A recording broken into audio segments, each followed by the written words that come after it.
Assalamualaikum warahmatullahi wabarakatuh. Waalaikumsalam warahmatullahi wabarakatuh. Pada kesempatan kali ini, izinkan kami memperkenalkan diri. Saya dan rekan-rekan adalah mahasiswa Fakultas Hukum Universitas Pamulang. Di sini kami mengadakan semacam diskusi hukum terkait dengan kode etik advokat. Perkenalkan, nama saya Zahra Sudian. Nama saya Bang Salimah. Nama saya Adi Ramadan. Nama saya Dodi Riko.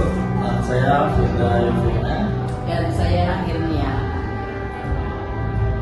Baik, terima kasih teman-teman. Untuk sebagai pokok ataupun pembuka dari diskusi kita kali ini adalah terkait dengan kode etik advokat, di mana telah diatur dalam Undang-Undang Nomor 18 Tahun 2003 tentang advokat, di mana advokat adalah orang yang memberikan jasa hukum ataupun berpraktek, apakah itu di luar pengadilan ataupun di dalam pengadilan sesuai dengan ketentuan undang-undang, apakah dia sebagai pengacara, penasihat hukum, ataupun konsultan hukum. Nah, menurut saudara Bima, gimana kode etik advokat di pemahaman saudara? Menurut saya itu kode etik advokat adalah seperangkat norma dan standar pola yang mengatur perilaku advokat dalam menjalankan profesinya. Jadi seorang advokat itu sudah ada norma-norma yang mengatur. Jadi tidak boleh melanggar dari norma-norma tersebut dan gitu. Kalau menurut saya. Dan juga aturan ini dibuat secara tertulis, tapi merupakan jiwa dari profesi advokat yang membedakan dari profesi lain. Jadi aturan norma yang berada di etika advokat ini secara tertulis dan tidak boleh dilanggar. Menurut saya seperti itu masalah itu. Gimana saudara? Ya. Saya ingin menambahkan dari seminar-seminar yang pernah saya ikuti, dari para praktisi selalu menekankan bahwa kode etik ini adalah fondasi kepercayaan masyarakat terhadap hukum. Tanpa etika yang kuat, kita sebagai profesi advokat itu akan kehilangan legitimasi di mata masyarakat. Memang berdasarkan materi yang kita pelajari, ada 5 hal yang terkait dengan sangat fundamental dalam profesi advokat. Apakah itu seperti misalnya kemandirian, profesionalisme, kejujuran, dan kesadaran terkait dengan pembelaan terhadap kliennya. Untuk saudara Rama sendiri, Nah, untuk tambahnya baik, yang sering kita diskusikan di dalam kelas adalah bagaimana kelima prinsip ini. Kelima prinsip ini memiliki kaitan yang sama, tapi terkadang juga saling bertolak belakang. Misalnya antara loyalitas kepada klien dengan kewajiban terhadap pengadilan. Seperti itu. kalau saudara Yogi sendiri gimana selama ini sudah menjalani pelajari terkait dengan advokat? Menurut saudara gimana? Jadi dari studi kasus yang kami pelajari di perkuliahan, ada beberapa yang boleh dibilang dilema klasik lah, dan yang boleh dikatakan suatu klien itu memberikan informasi tapi bisa merugikan pada posisi diri sendiri. Jadi advokat itu harus memutuskan antara melindungi klien atau kita sebagai advokat mengungkapkan sisi kebenaran. Dalam arti hal kita harus balance di sini. Jadi tidak bisa kita walaupun kita diberikan klien, tapi kita di sini sisi kebenaran kita sebagai advokat harus ditegakkan. Seperti itu kalau yang perlu kita saya.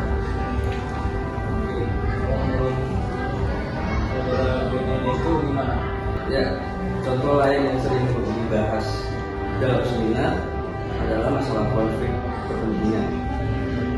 Misalnya ketika advokat diminta menangani perkara yang berpotensi bertentangan dengan kepentingan klien, lama atau ketika terdapat hubungan personal dengan pihak lawan. baik kedua contoh tersebut memang sangat relevan ya. Nah, kita mulai masuk kepada era kemajuan teknologi saat ini. Bagaimana pandangan teman-teman terhadap posisi ataupun profesi hukum jika dikaitkan dengan kemajuan teknologi, misalnya AI, misalnya masyarakat mungkin bisa mengakses ataupun semacam ingin konsultasi hukum tapi dia menggunakan AI. Bagaimana terkait dengan profesi kita dan kemajuan teknologi ini? Menurut saya sebagai mahasiswa yang aktif di era sekarang, di era globalisasi, kita harus mulai berhati-hati dengan jejak digital kita. Kita jangan sampai mengintervensi orang lain dengan klik-klikan di sosial media. Jadi setiap postingan, setiap komentar atau interaksi dapat mempengaruhi reputasi profesional kita di masa depan. Jadi jejak digital itu jangan sampai ada, karena itu dapat merusak reputasi kita di masa yang akan datang. Karena bakal teringat-ingat terus kalau udah ke akun sosial media. Jadi kita tidak bisa lagi memisahkan kehidupan pribadi dan profesional secara tegas. Betul sekali, kata Bima tadi bilang. Saya pernah mengikuti juga seminar teknologi yang pernah saya hadiri. Disampaikan bahwa advokat masa depan itu harus memahami keamanan digital. Komunikasi dengan klien melalui aplikasi pesan harus dijaga kerahasiaannya dengan teknologi yang tepat. Baik, poin yang sangat penting sekali ya. Menurut Bunda sendiri, apakah Bunda memang depan pernah bersetuju terkait dengan tantangan profesi advokat kita ini? Oh, jadi ini sering sekali menjadi topik diskusi di kelas. Tantangan terbesar yang kita antisipasi adalah tekanan ekonomi. Tekanan ekonomi sebagai lulusan baru pasti akan ada godaan untuk menerima perkara apa saja atau menggunakan cara apa saja yang meragukan dengan memperoleh penghasilan. Ya, dan disinilah pentingnya memiliki karakter yang kuat sejak sekarang. Kalau menurut pendapat saya setuju dengan pendapatnya ulama terkait etika profesi advokat.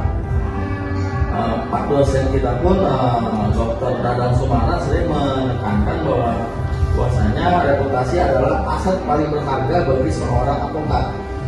Sekali rusak karena pelanggaran etika, sangat sulit untuk membangun kembali kepercayaan seperti itu. Jadi harus tetap menjaga bahwasanya marwah advokat itu sendiri. Kalau menurut saya lebih setuju seperti itu.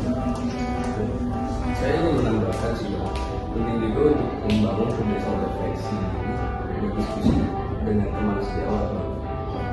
Kadang-kadang perspektif orang lain dapat membantu kita melihat aspek etis yang terlewatkan. Baik, saran yang sangat berharga. Nah, kemudian kita harus melihat skenario hipotesis, misalnya kita di sini menjadi ataupun menghadapi klien yang jelas-jelas bersalah, tetapi meminta kita untuk menyampal semua tuduhan. Nah, bagaimana sikap kita seharusnya dalam menjelang seperti Berdasarkan pembelajaran kita di kelas tentang mata kuliah etika profesi advokat itu tidak boleh menjadikan fakta yang salah atau menyesatkan saat di pengadilan. Namun kita tetap dapat membela klien dengan mempertanyakan kekuatan alat bukti kita di pengadilan dan menunjukkan kelemahan dalam dakwaan atau mengajukan hal-hal lain yang meringankan di pengadilan. Menurut saya seperti itu bisa membela. Pas sekali, prinsipnya adalah membedakan antara membela klien secara maksimal dengan menipu pengadilan.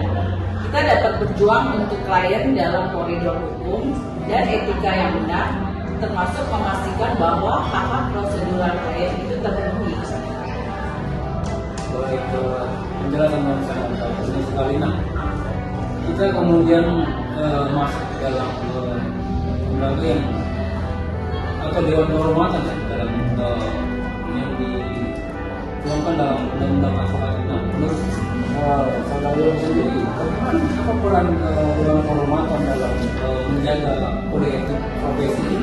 Jadi kalau menurut saya itu Dewan Kehormatan Advokat merupakan lembaga pengawasan internal profesi yang bertugas menerima pengaduan, melakukan penyelidikan dan menjatuhkan sanksi terhadap advokat yang melanggar kode etik.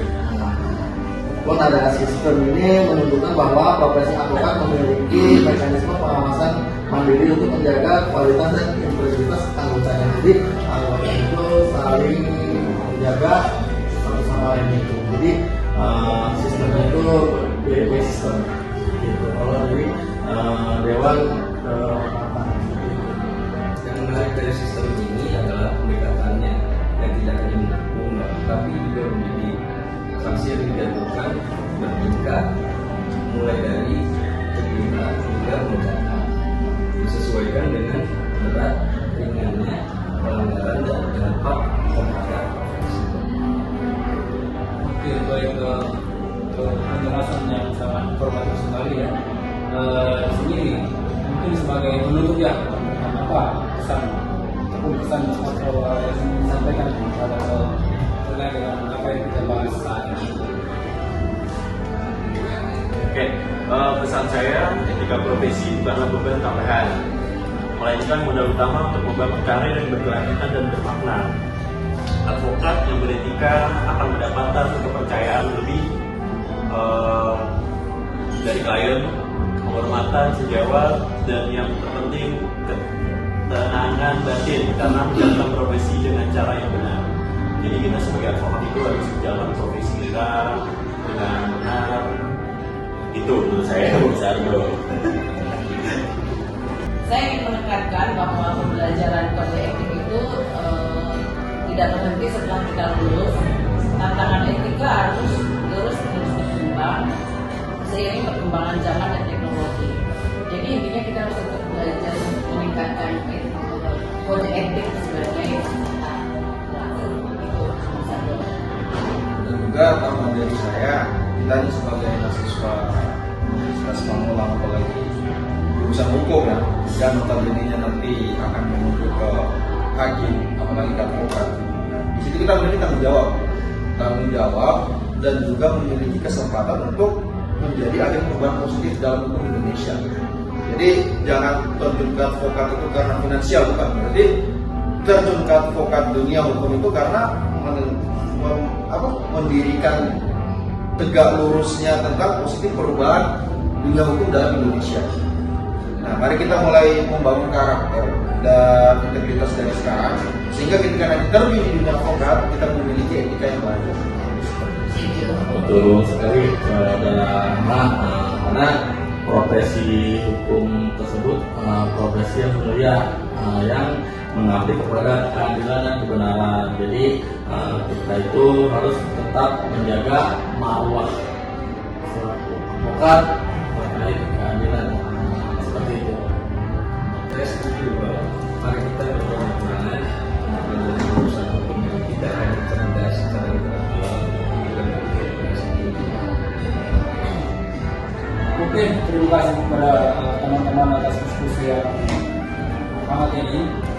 Baik, sebagai penutup, terima kasih kepada teman-teman dan rekan-rekan sekalian di sini. Terkait dengan apa yang kita sudah diskusikan tadi, kita mengambil kesimpulan bahwa profesi advokat ini memang sudah diatur dalam Undang-Undang Nomor 18 Tahun 2003 tentang advokat, di mana seorang advokat tidak hanya berkewajiban untuk memahami isi daripada undang-undang tersebut, namun juga harus menginternalisasikan nilai-nilai ataupun norma-norma terkait dengan etika profesi ini.